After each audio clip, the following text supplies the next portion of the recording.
Okay, good. It says live here. And It's thinking. says live here. Okay, we're live. Yay! I love technology.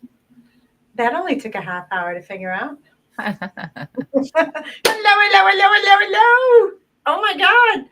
We are here for Sunday service. We're here to answer all your questions, wealth related, real estate, business credit, personal, you name it.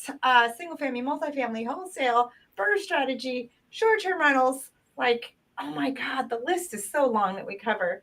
And which is why we decided to do Sunday service. I'm Joanna Wright, real estate wealth maven, here, the founder of Bottom Line Wealth, helping women to create wealth across the nation to get started in real estate investing and to retire when they desire. My youngest to retire is 28 years old, and I am here with my business bestie, uh, Becky Eastup. She has been in my world for quite some time. Real estate experience, business credit, personal credit, keeping more of the money that you make, wealth strategies. And she's a freak in the spreadsheets kind of person that will take your numbers and dial them in for you. So that is one of the things that I love most about Becky, other than her big, beautiful heart that just extends over everybody. And she's like your umbrella of keeping you safe in this big world. Becky, say hi to everyone. Hi. So excited to be here on Sunday service. We did this last week, and I'm just ecstatic that we get to do this together once a week just to really help people figure out how to map out their money plan. Mm-hmm. Because all the things that I listed, um, it doesn't matter. Like, so we were just talking about fad diets versus fad wealth strategies, right? And it doesn't matter, like, whatever it is that you want to do, it all boils down to money. So we kind of wanted to hit on that today. And like, do you have your money shit together? That's one of the one things. If you guys know me and have been in any of my trainings, you'll know that one of the main things I talk about is getting your money house in order. And if you don't have that in order, you're building on rocky foundation, right? So I don't care if you want to wholesale. Someone just sent me a message saying they wanted a wholesale, and you can. That's great, and people have made a living off of it. But I also want to go over the painstaking of it as well. You could do wholesale. You could do fix and flip. You could build a portfolio of single family in your market, in your neighborhood, and you can um, uh, build multifamily in multiple states. Oh my God, the list is so long. You do short term, you do lease options. And again, all of that stuff sounds so romantic, but I'm going to turn over to I'm going to turn over to Becky here in a second because um, it's about the money, honey. It all boils down to the money, honey. And I'm not saying you have to have it because I have a lot of creative ways. I raised what 1.4 million in 90 days for some of my real estate. I've been living off of real estate for 25 years, but I always say being a good steward of money helps you to create more money. So Becky, you want to go ahead and speak into that about, where people are in their mindsets of money, and then um, what are some steps that, like, literally they could take today to put their money house in order? Oh, I love that. Thank you. So funny because I was thinking earlier, I was like, I know this like by heart, like the best offense is a good defense. Mm-hmm. And so offensively, I've always been really good at figuring out how to go make more money as being an entrepreneur for 20 plus years. Like, oh, what product could I put out to make me some more money so that I can pay my bills, right? Mm-hmm. And that's a great strategy. And just as good of a strategy is an offense, meaning what are you doing to ensure that all that hard earned money that you're making, that you're actually putting it to work for you so that it's creating more money. And so sometimes people get stuck in the weeds and they're like, I don't even know where to start. And so I would say a really good thing to do if you're like, okay, I know I need to make a change. Maybe I can make a little change, a little habit, and maybe just go through your bank account and see what seems like something you could live without for a little while, just until you create some residual income. Actually went in and went through, hang on. I went through and started, oh, I have this subscription, I have that subscription, I have this subscription. And I started going through and canceling them actually literally this morning. Like, just to, you always need to be looking at what you're doing and why you're doing it. And so that's just my little tip for you, for me to you, to start maybe having a better defense. Okay, go ahead, Joanna. Yeah. I wanted to relate that. I didn't want time to pass, which is why I was going to interrupt you, and I apologize. But I wanted everyone to hear that getting rid of subscriptions, because like it's so easy to just click the one button and get the subscriptions. But I wanted to relate that to the health side of it. Like, nobody's going to lose weight. Nobody's going to sustain or stay on the diet for more than a week if you haven't got rid of the cookies, got rid of the chips, got rid of the junk in your pantry. And so what I'm hearing you say, Becky, and this is the point I wanted to make, and I didn't want it to be missed, was I'm hearing you say clean up your money house like we would clean up our pantry, right? Absolutely, 100%. It's funny. I started buying grapes the other day because I know that like I want something sweet a lot, and so I bought like 2 packages of grapes just so that when I want to grab something, I'll grab grapes instead of candy. You know what I mean? And so it's the little things that equal big things in the long run. And sometimes I get overwhelmed thinking, oh, I'm going to have to work out 5 times a week and I'm going to have to, and it's all a have to thing because it feels daunting instead of I get to, like, I'm healthy enough to work out 5 times a week. Why wouldn't I want to? But maybe start small and then work your way up to the bigger things, because the small things equal big changes over your whole lifetime. But if you don't start somewhere, and sometimes we get off track, and then we just have to remember that we get back on track. And so I know Joanna and I constantly are recalculating where we're at and where we want to be. And so if you're not constantly doing that, then you're not growing. And I'm going to take it back to the health side again. Mm-hmm. Just to help y'all relate that if you're not constantly like either monitoring the food that you eat, if you're just doing it blindly, shoving food in your mouth while you're watching a movie, you don't know how much you ate, right? If you're not measuring, it's hard to grow in a fashion that is profitable to you, is sustainable to you, is healthy for you. Mm-hmm. So another thing is, you've been in this for a minute. I would say over a decade of understanding money, understanding personal credit, and understanding money. With that being said, why is it that this morning you were undoing subscriptions? Huh. Like, shouldn't it have already been? Like, I'm just going to try and call the elephant out of the room. Like, why Sure. did she say that she's doing it this morning? If she has all this experience, why isn't she already set up? Mm-hmm. And I just wanted to bring that to the table, because it's like saying someone went to the gym, they got ripped, and they're never going to work out again, right? Like, Mm-hmm.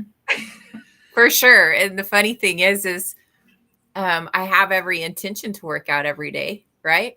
And yeah. so some of the apps that I was canceling was like these little apps that help you keep you on track for walking or for working out or for, and I'm like it's okay to buy a subscription if you use it, but I wasn't using them. I just signed up for them to motivate me to do it. And then I'm like, this is dumb. If I'm not going to do it, and I want to reallocate that money to something that I know I'm going to do versus the things that I'm not doing. And so I don't want to, like, one of the subscriptions is, this is whatever. pills that like probiotics, right? And they come every 3 months and blah, blah, blah, blah, blah. And they claim that you'll lose all this weight. And I've done it for like 90 days. And I did lose some weight, but not as much as I thought I would based off of what they're saying. And so I'm like, yeah, I don't need these. I don't need to keep getting these because I tried it. It didn't work. Now I'm making my plan, doing my plan, and then making the adjustments. And so you can get caught up and not pay attention. And then it comes again and you're like, oh man. And so that's where I love your Wealthy Wednesday, where we look at our finances and we have a set time to dial that in, because my whole goal for me and for everybody else that I work with is to, how do I save you the most amount of money? How to get you the highest credit scores? How do I get you access to the most amount of money? How do we leverage personal credit and business credit? What is the full financial plan? But what's the point of a full financial plan if you're not thinking through how you're going to work yourself out to a way that you're creating enough residual income to take care of you? And so you could be doing a million different things. And if you're not keeping the money that you're making to create a wealth plan, what's the point of doing all that hard work? Absolutely. Absolutely. And Alex Hermosi is a perfect example of that. You could tell I'm on a health kick as well. That, and it's not a health kick. It's like Wealthy Wednesday. It's like I measured, and now I have to like dial in a little bit more, right? So we measure, we track, and we take the next step that needs to happen. And so Alex Hermosi is a great example of this. He sustains. I mean, he's pretty ripped. He's not hard on the eyes, I'll tell you that. So, but he didn't get that way overnight, right? And he's been doing this for decades. And so I'm going to invite you guys, was 20 years ago the best time to start in real estate? Absolutely.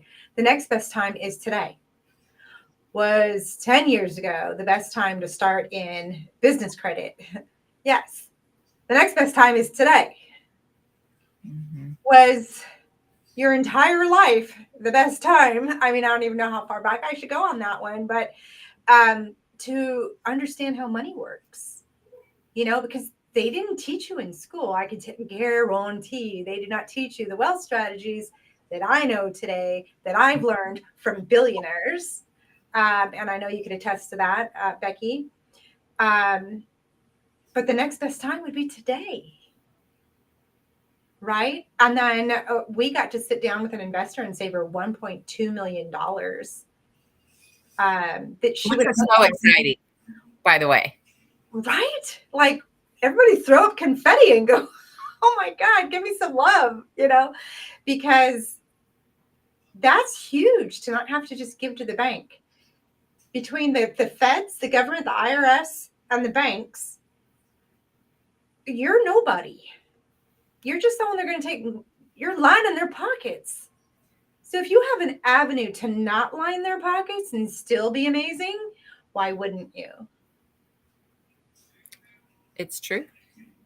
Why wouldn't you? I mean, let us know. And if you're confused about all this, you're like, what the heck are you talking about, Joanna? It's, ask us all the questions you want. This is the service that we're providing to you. Number one. Number two is what I said in the beginning of getting your house in order, right? It is the foundation. Money is the foundation to build on, right? Did I say it had to be your money? No, but you have to understand how the money works. Can you borrow money? Can you get business credit? Can you get credit on your or loans on your personal credit? Yes. Can you get private money lenders for your real estate? Yes. Can you get, do you see where all the money can come from? Plus your earned income. And if you guys are using earned income to buy things in your life, I don't care what it is, a car, toothpaste, shoes. If you're using earned income to buy those things, you've just missed the whole boat. You want passive money to pay for those things. Okay. And that's what I teach my students to do, how to get started in real estate investing and how to retire and keep more of the money they make. And Becky's a huge part of this. because she swings in with her business credit to catapult them and putting their personal credit in order, because all of that has changed. If you've ever learned anything about business credit in the past, it's all changed. It's all changed. And I think that's what I like about real estate investing too, is I'm never going to know it all. I've been living off of real estate for 25 years, and there's forever something new. So this is another sort of like dieting. There's always another diet out there, right? There's always another thing. But what Becky and I are trying to get across to y'all and help you all with is getting your foundation, your house in order. And if you need support with that, the next best time would be today, right? To get that support. So reach out to us. I don't know, Becky, if you want to put I would say, go ahead. If you want to put your link inside of the chat so that people can book a call. Of course, yeah. Yeah. And so I would say, even if you feel like your house is in order, because some people think they have it dialed in, but there's always some tweaks that you can make to it that you don't know what you don't know. And so that's where having somebody else look at your whole situation, like it would have been so nice. There was a time whenever I figured out that whole business credit game. And so what I did was took a company that was laying around. Me and 3 business partners went in together, and we wanted to have cash flow going through a bank account so that we could utilize that for projects, for real estate investing, really. And so we started picking up gas stations, and we took over 5 gas stations in a 6-month period. And what would have been really helpful is if I would have had somebody like me overlooking the whole thing and saying, okay, now move here, now do this, now do that. Like, I understood how to go get the business credit, and we got loans that we shouldn't have got. We got in over our head. They were really high interest daily ACH loans.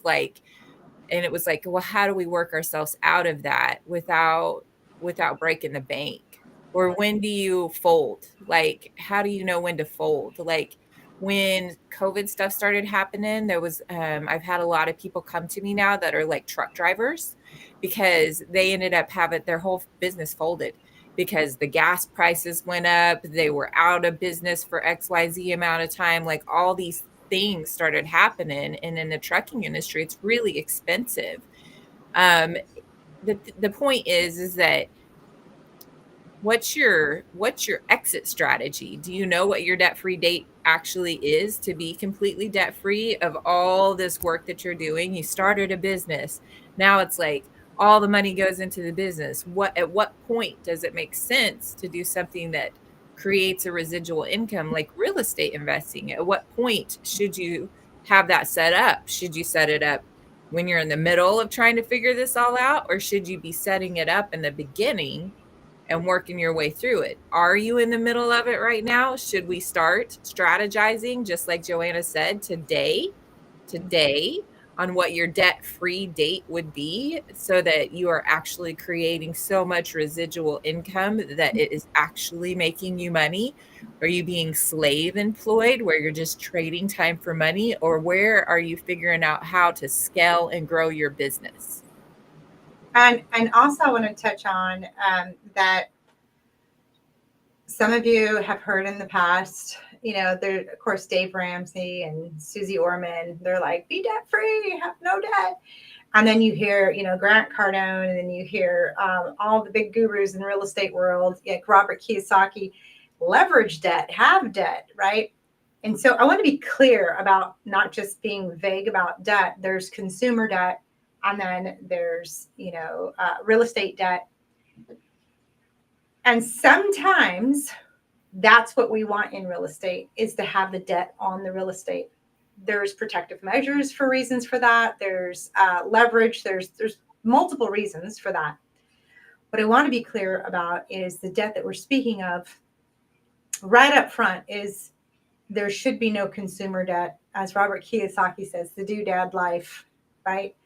That's how we want to help you guys to understand and not have. And then also, if you have single family and you are, because that this is not going to work as well in like if you flip it, or because you want that debt to leverage the asset, right? And then you flip it and the asset pays for everything. So there's nothing, that kind of debt is good to have to leverage, right?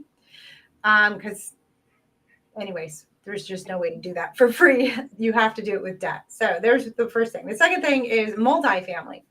So all multifamily is, in most cases, is a larger flip. So that debt is a little bit different as well. If you need to have a conversation about the debt you have, and is Joanna confusing me because I'm not sure, then you should be booking a call so that we could run through it. We're going to be offering these for a little bit here, just because we're seeing that so many people that come to us, they don't understand, first of all, the differences.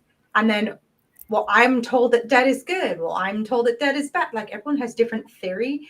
And same thing with diets. There's all these theories, thoughts, and whatever. But the proof is in the pudding of exactly what to do when it comes to a diet and exactly what to do when it comes to your wealth. So if you don't have those solid things in order, you're always going to be trying to win the lottery, trying to get that next keto diet, trying to do the next easy button push rich thing, crypto, whatever.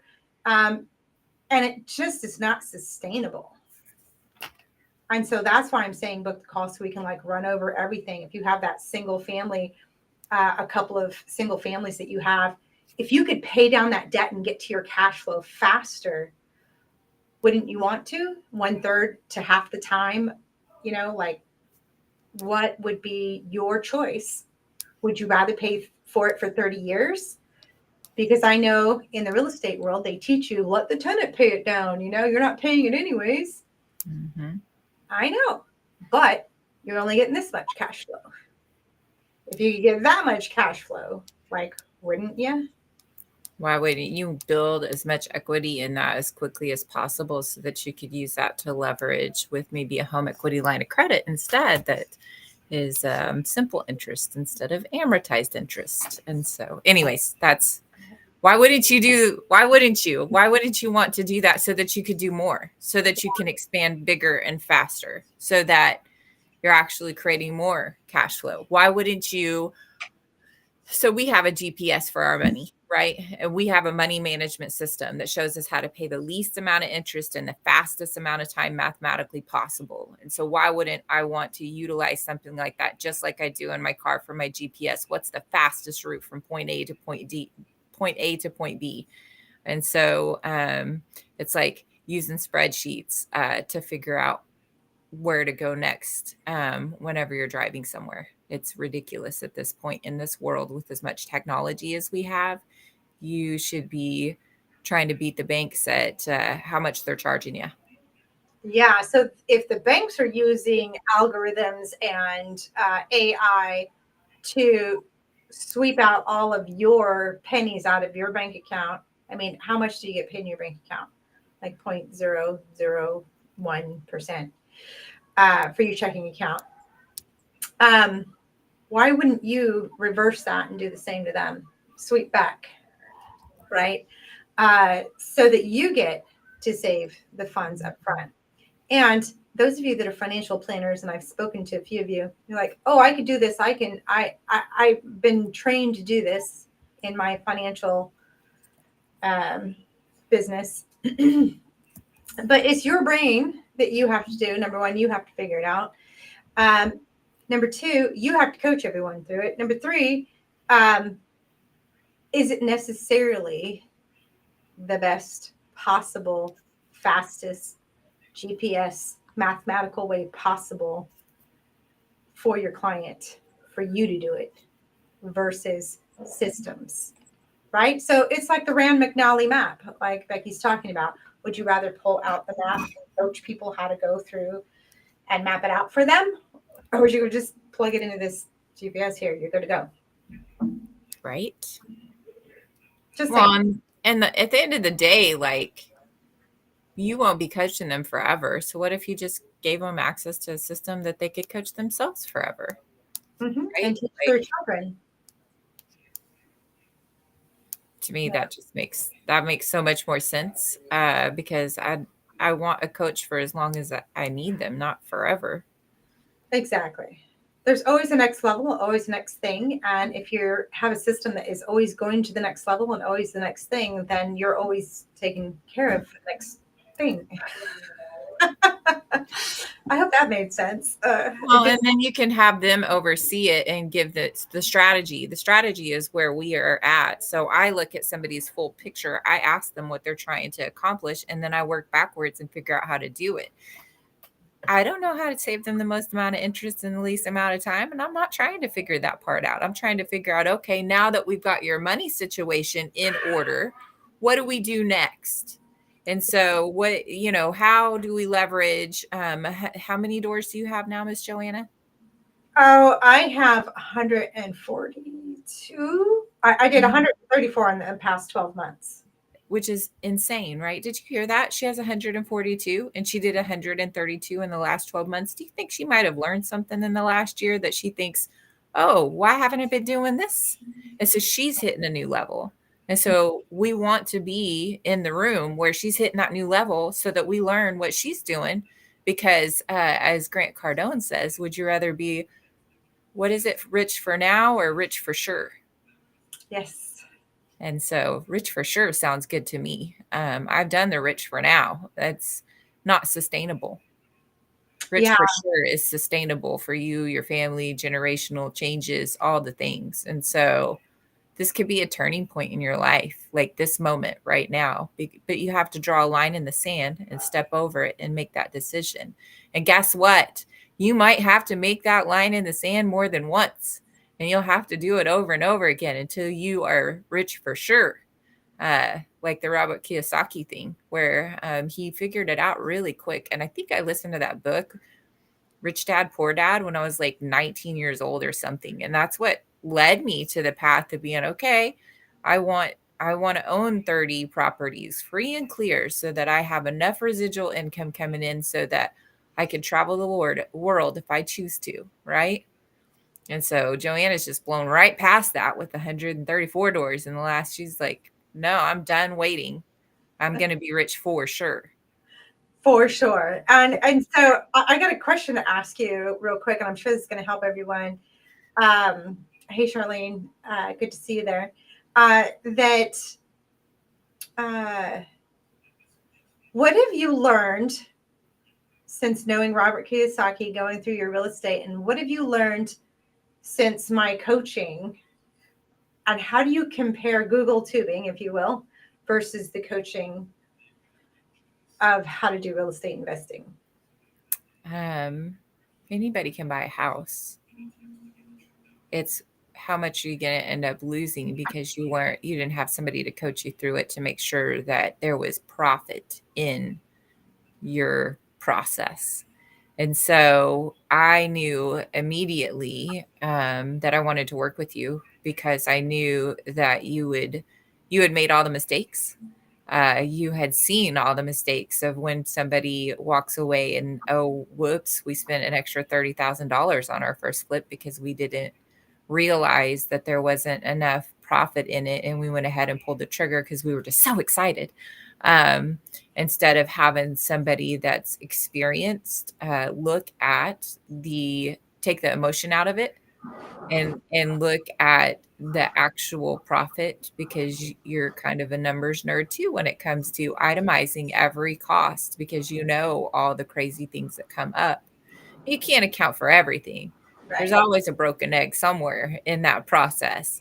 And that's why I got so excited to work with you, is because I knew that you would keep me safer than I would keep myself by just guessing on YouTube or taking somebody's really expensive coaching program. I don't care what coaching program is out there. If it's so big that the person can't get to you to help you one-on-one, look over the contract and make sure. I even love that you have a coaching call that's called Deal or No Deal so that everybody gets to sit their eyeballs on different deals and different things. And what is this person over here doing? Like you created a culture and a tribe of people to keep them safe. Like you're really big on keeping people safe and not lose all their money when it comes to real estate investing. It's a big deal. Yes, yes, and I'm gonna hit. I appreciate that highlighting that. There's two things I want to point out in reading in forums. I hear people say, "Oh, I only lost $30,000 on this flip. I didn't need a mentor." And I go, "Okay, are you okay with losing 30,000?" And one of my students had been building her and her husband building their portfolio, and they decided to do a flip. Like, let's just bang out a flip. We could do this 6-figure flip, like Joanna talks about all the time. Okay, great. Let's set you up for a 6-figure flip. And because they are set up the way I do real estate investing, the market shifted. Like, oh, we don't have to worry about our market. It's hot. And I'm like, the markets are shifting. Please allocate for that. Okay. Mm. Anyone could do real estate when it's going up. It's when it's flattening and going down that most lose their shirt. And we're in a down market right now. And if it hasn't hit you yet, it will. First of all, it's winter, and it does it every winter, coming down the pike here. And then the rates have shifted. So we just had a rate 25 basis points hit. And I'm sure we'll get another couple of hits. We're in like the Trump effect going right now with the rates. And he is just beating on Powell, like totally. I don't know how he does it, but another story. The fact of the matter is all of that, we've been in a frozen market, and they had the education to know to allocate for this dip. And so, yeah, if all would have stayed the same, they'd have been at 6 figures. But now the appraisal came in is lower. Mm. But you know what? They gave me banter at the very beginning. We want to do a flip. Oh, well, they say I can make $12,000 on this flip. I'm like, oh God, please don't. Please don't. Oh, they said we can make 30,000 on this flip. Oh God, please don't. Please don't. And so they listened to me and they didn't. And then they found this one. They're like, oh, well, now we see what you're talking about, Joanna. We can make 6 figures. And they've had enough education to know. And so I said, let's do this. They weren't brand spanking new anymore. They've had some knee scrapes and bumps and bruises. But being as safe as we possibly can in real estate, it's still a risk, right? They're still doing great. And they are so grateful that I told them how to do this flip and measure for the downside of the market. Because otherwise they'd be negative. That's amazing. Yeah. Anyways, just say it. That's amazing. I love that story. Thank you. Thank I'm you. sure you have story after story after story of that same thing over and over again. It's just like, with all the credit stuff, I look at it. How do I get you the highest scores? Oh, you want to buy a house. Oh, this is what it's going to take. Here's things that I see. Like, it takes me 5 minutes to analyze something that they could spend Google tubing and TikToking and AIing and chat GPTing and all the things. The thing is they've looked at 4,000 credit reports, and I've had good things and bad things happen to me too. And so I might have a little bit perspective on how to handle things instead of some people that have judgments or whatever. They sometimes spend money with lawyers when maybe they shouldn't have. Sometimes people have timeshares. Don't ever do a timeshare. There's a tip for you. That's like the biggest waste of money I've ever seen in my life. It looks like a mortgage on your credit report. When you default on it, it looks like a foreclosure, which is ridiculous. Anyways, there's a tip from me to you. Don't do timeshares. That's a little one. There's a lot of things. So security clearance, I mean, credit affects everything in your life. I don't care who you are, where you're at, what you're doing. Credit affects everything in your life. Everything. Everything. It does. And And it's a tool in your toolbox that you can leverage, as just like business credit, just like LLCs. Like, there's so many tools that we have right at our fingertips if we know how to use them the right way. And a lot of people think, what's my credit score? When you should be asking, what are my credit scores, plural? And it's not just the three main bureaus, there's more. And depending on what is it, that you're trying to use it for, is where it's pulled from. So you want to like elaborate on that? I'm sure I just confused everybody. Well, I want you to elaborate on it because there's 29 different reports and there's like a whole bunch of stuff that goes on in the background that nobody really knows about. And so, Right? for instance, like a lot of people don't realize that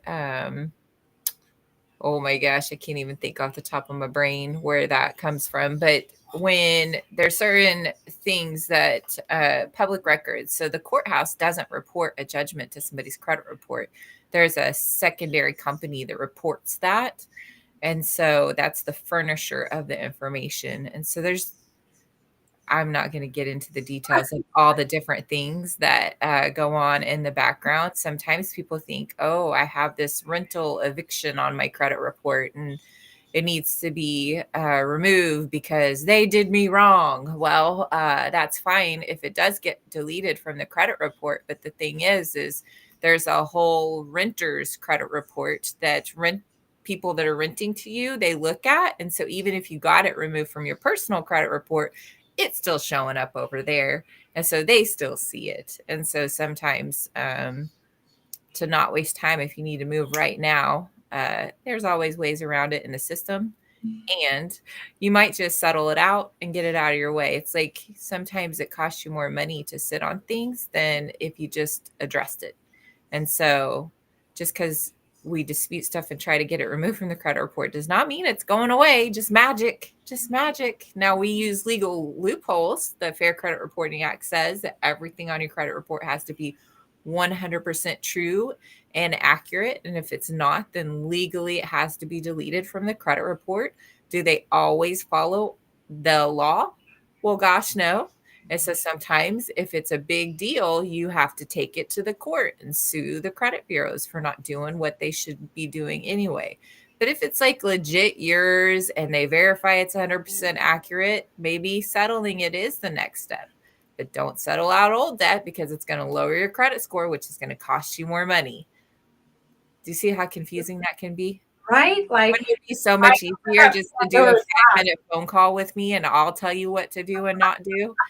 Like, you can learn all those things if you feel like it, but I already nerded all out on all that for you. I know how to, well, I don't know how to change my oil. I could YouTube how to change my oil and do it myself, but I have no desire to do that because my luck, I'd leave the cap off or something and the oil and I'd have to replace the car. Like, why would I want to cost myself more money when I can go just pay somebody to change my oil? So somebody once said I was like the Neosporin. I was the Neosporin for people's credit. Like it heals it faster. Yeah. That's clever. That's so good. I know I was opening up Pandora's box because a lot of people just think, my FICO score, when there's several different credit reporting agencies that happen, it's not just your FICO score. And if you're getting a car, it's a different company, a different credit reporting. Well, there's 32 different FICO scoring models, all by FICO self. And then there's also Vantage scores. And that's like what us mere humans usually get. Banks get FICO. They get the real report, which has different scoring model. So yeah, there's that side of things too. And that what you see on credit card, a lot of people I hear, they're like, but I got Credit Karma. I know I have a great credit score. And then you go get a mortgage and it's like 50, almost 100 points less. And you're like, what the? Because it's not the same thing. So you got to compare apples to apples. Do you see where I'm going with this? The fad diets, there's so many deeper levels, scientific levels and neurological things that happen in your brain according to your diet and how you work as a human. Same thing is with your credit, with your real estate, with your wealth strategy. There's so much more behind it than just Google tubing or hitting ChatGPT of how do I do this, right? And it's going to give you a generic answer. And it's not going to keep you safe. It's going to say something that sounds doable. It's going to give you something that sounds doable. And it's going to leave you confused. But how does it relate to me? Right? And it doesn't know you personally, and it can't ask you the questions it's needed. You have to prompt it, in certain ways. And there's still stuff that's left out. I'm telling you, I've been using it for a while and it still leaves stuff out. So to be on the safe side, please chat with somebody who knows better, who's already been through the trenches and can guide you through all of it. How to back to the foundations of building your money house. This is a huge part of it.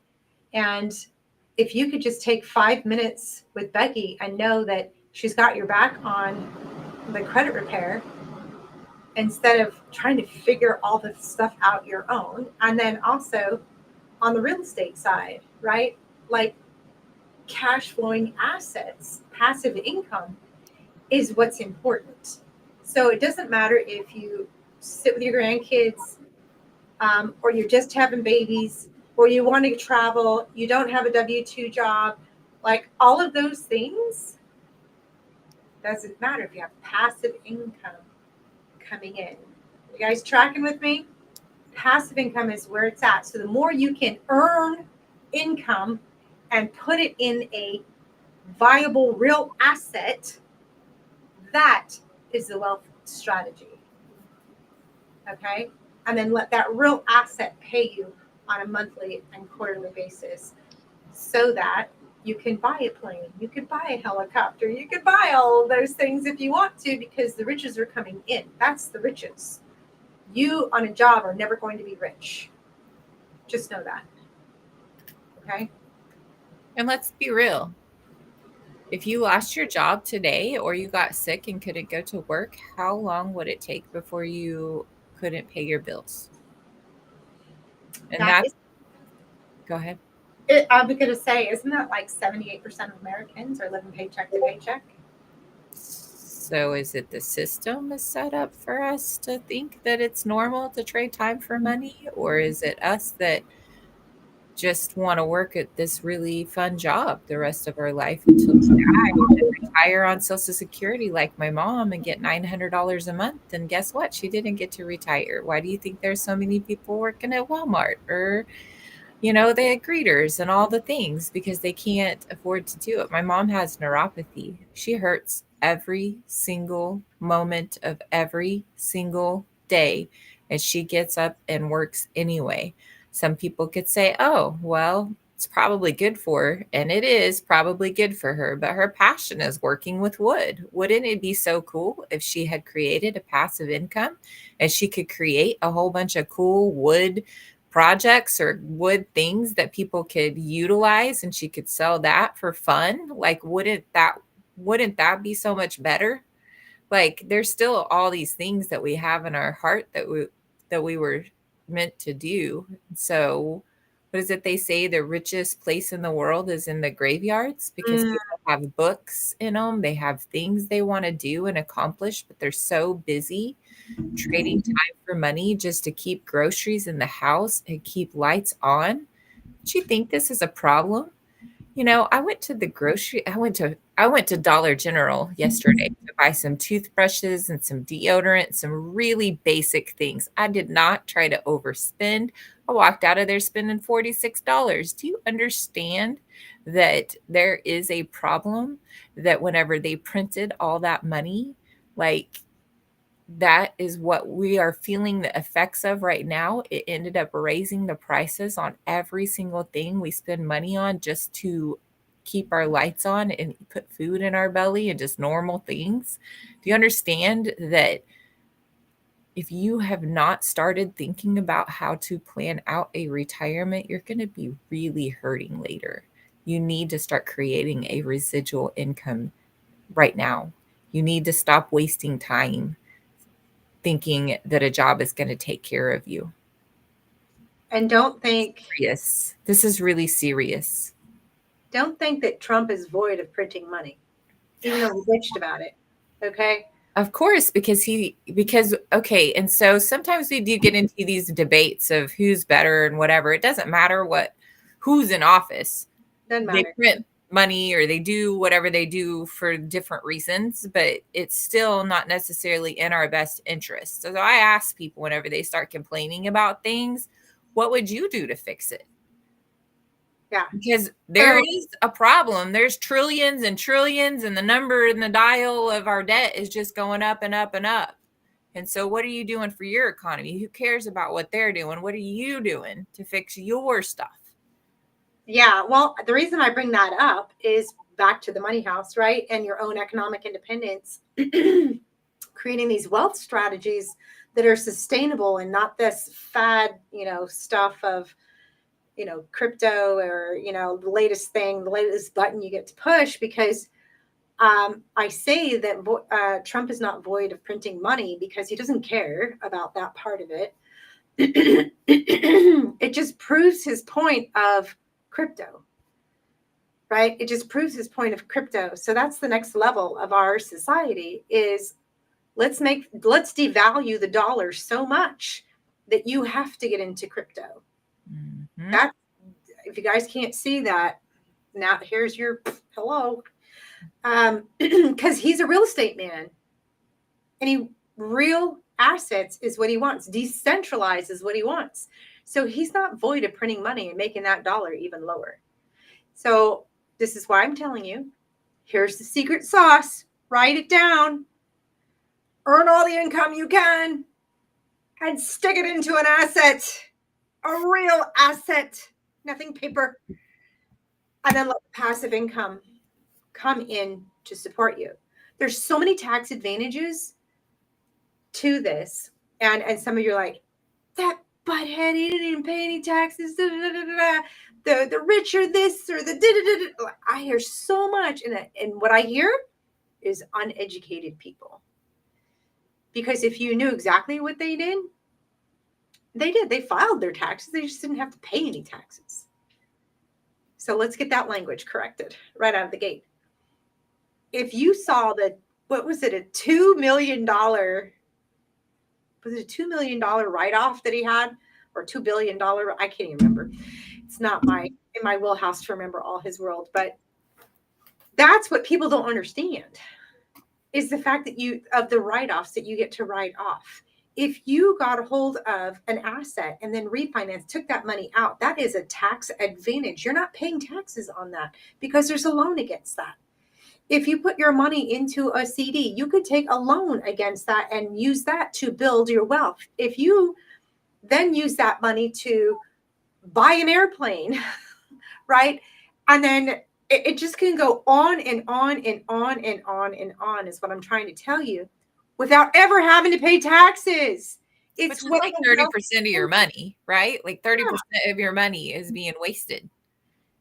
More than that. I would say like half. Like every single person that has a W-2 job should have a home-based business, some sort of business, some sort of LLC, because they shouldn't, because they're paying all them 30% off the top. Like we don't even feel it because it's taken out of your paycheck before you get it. And you're like, oh, I'm safe. And then I think sometimes the mentality with that is like, oh, in April, I'll get this big old refund and then I get to use it to go do whatever I do. You know what I mean? Like it's like a bonus in their brain. But the thing is they're taking all those taxes off top and they're using them and keeping them in a high yield savings account, or they're using that money to make them more money. And so why wouldn't you be doing that for yourself? Why wouldn't you?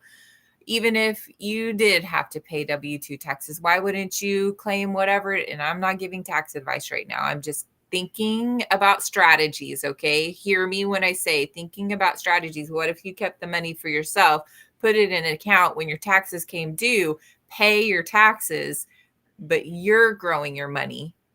Like even that one little strategy could put more money in your pocket, in your family's pocket. Albert Einstein says that those who understand interest are destined to earn it, and those who do not understand interest are doomed to pay it.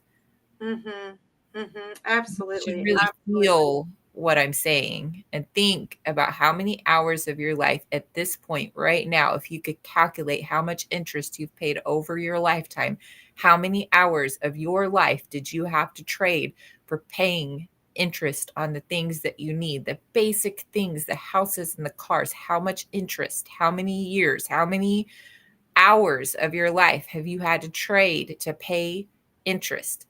Maybe you should start learning how to not pay interest. Maybe you should learn how to earn it so that you don't have to trade the last half of your life to interest. Absolutely. And this little finger right here, give that one to the IRS. That was so funny. I don't want people to just see that. I don't want you to understand what I'm talking about. Yep. Right?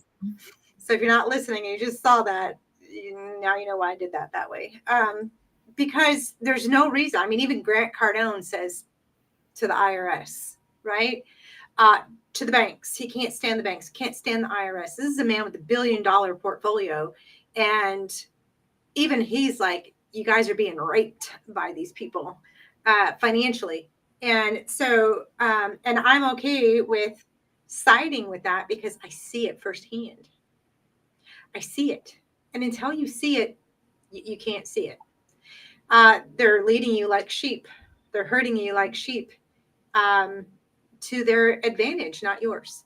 And the more you put into a W-2, the more you put into one of my students, she's got 3 jobs. 3 jobs, just came on board with me. She has 3 jobs. She's like, oh, God, Joanna, help me. And I tell you, the fact that it's come to that, that you cannot most Americans can't even get by with 1 job anymore. It used to be it was a 1-income household, and then it was a 2-income household. And now it's like 4 or 5 income households in order to sustain, and having families move in with families because they can't afford it anymore. That system is not sustainable. That diet is not sustainable. You are imploding. There's another way. That's why we're trying to help you understand. And they're really simple steps. And some of you might be saying, well, Joanna, I don't have money. Joanna, I don't know how to do real estate. Joanna, I don't know how to, whatever the thing is. Those are, I want to come back to books are your best friend. Books are your best friend. And this is As a Man Thinketh. And I bring this up because you are what you think. Henry Ford said, if you think you can, you can. If you think you can't, you can't. Either way, you're right. So you are what you think. And if you think you can, you will put your brain into action of how it can happen. So book a call with us so that we can give you some insight into what to be thinking so that your reticular activator activates. I study the brain a little bit, so I don't want to get too nerd bird on it, but this real estate right here, the 6 inches between your ears, is the only thing holding you back, because you guys were led to believe that you needed to go to school, get a job, go back to school to get a better job, and be on this hamster wheel. And as we mentioned in our first session, the Rockefellers put that in place. It's not, and we lost our creative being, and we're in go, go, go all the time. So I want to nip that in the bud and create the wealth, the passive income that comes in, so you could retire when you desire to go follow your passions. Not to retire and sit and be bored and have, some people are afraid of that word. I'll never retire, I hear, and I'm like, oh God, here we go. I mean retire because it's a traditional word that people use over decades. But what I'm saying is taking one life to the next so that you can be with your grandbaby, so that you can travel, so that you can do the things, your passions, all the things that you want to do.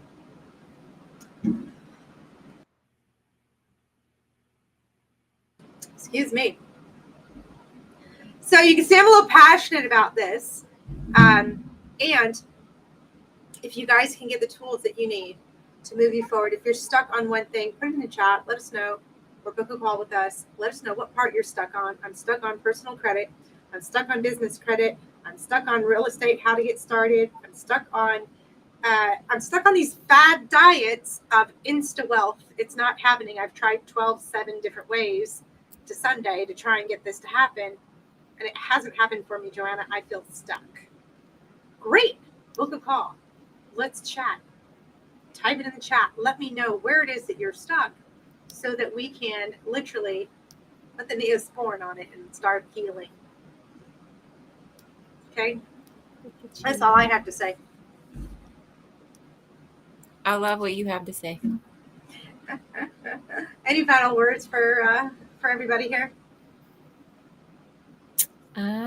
I don't think so. I think we've pretty much covered all the things on Service Sunday. I think the main thing is just start with where you start and then just start moving forward. Little bit at a time, or if you're the type of person that likes to jump in the pool, like we'll jump with you. I've jumped in a pool a couple of times and I've taken things real slow and gone in slow too. And so I've done both ways, and depends on where you're at in the world and how quickly you want to create something. I think Joanna dipped a toe in for 23 years or something or other, and then she decided to go all out for Oklahoma, and 134 doors in a year. I'd say she's jumping in some pools now. And so I'm just grateful that I get to be on this journey with her. And I can't wait to meet you and learn your guys' stories and figure out how we can map out some plans and rise up together in a world that seems to be drowning. And so we're trying to shine our light and shine your light to show you how brilliant you truly are as humans, and move up to the next level and get you where you need to be instead of where you're stuck. Those 3 jobs is like detrimental. And I've done some studies on that. And basically that 3rd job is actually costing you money to have. And it's kind of ridiculous. And we just don't know what to do. It's kind of like getting them bad signature loans. Sometimes when people get into doing signature loans, they keep doing it and keep doing it, or credit cards that keep doing it. And this credit card's going to pay that one, and this 0% for this many months. And then all of a sudden they're like, oh, what happened? And then they don't have a plan to unravel that. And so that's a lot of times, a lot of the things that I'm helping people with is how do we unravel that and get you back where you should have been in the first place, but life happened. Yeah, and I want you guys to not beat yourselves up either, because we all want that, fad diet to work. We all want that easy button to work. Don't get me wrong, I am not different from you at all. If there was an easy button, I had to hit it a long time ago. And I have spent hundreds of thousands of dollars on my education and coaching over the years. That's just on education and coaching, not to mention all of the real estate that I have been a part of.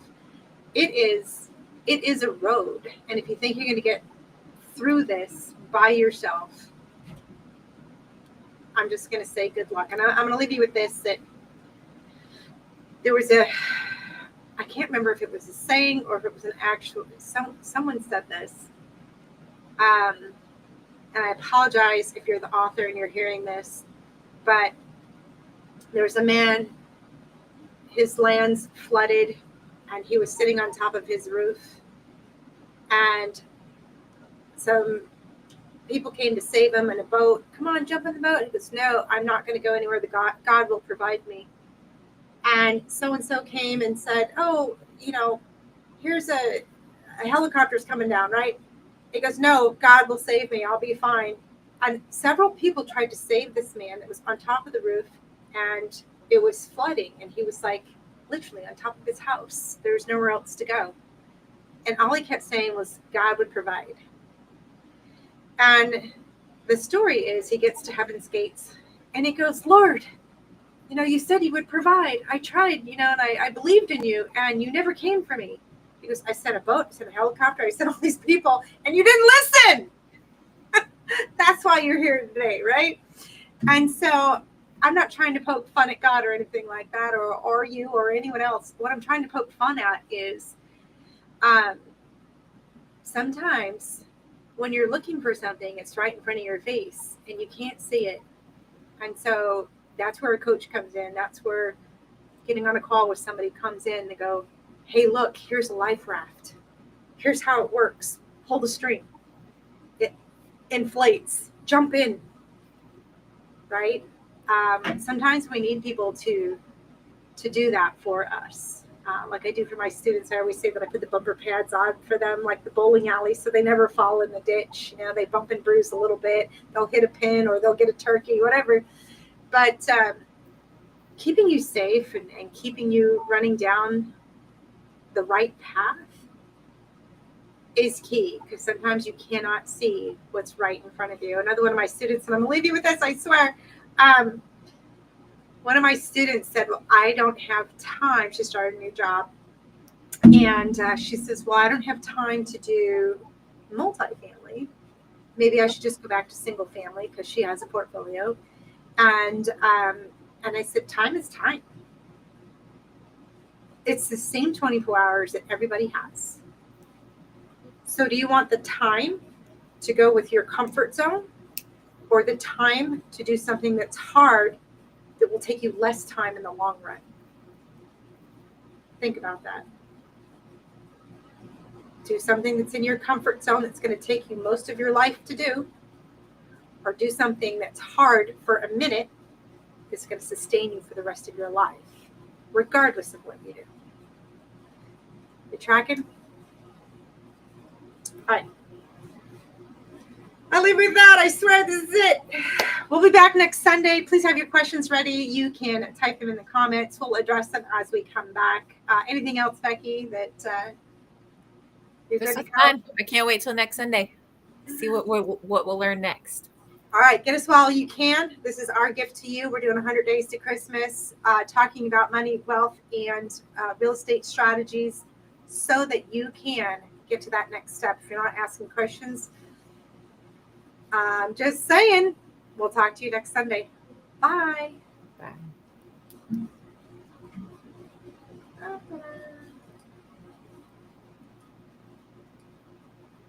End.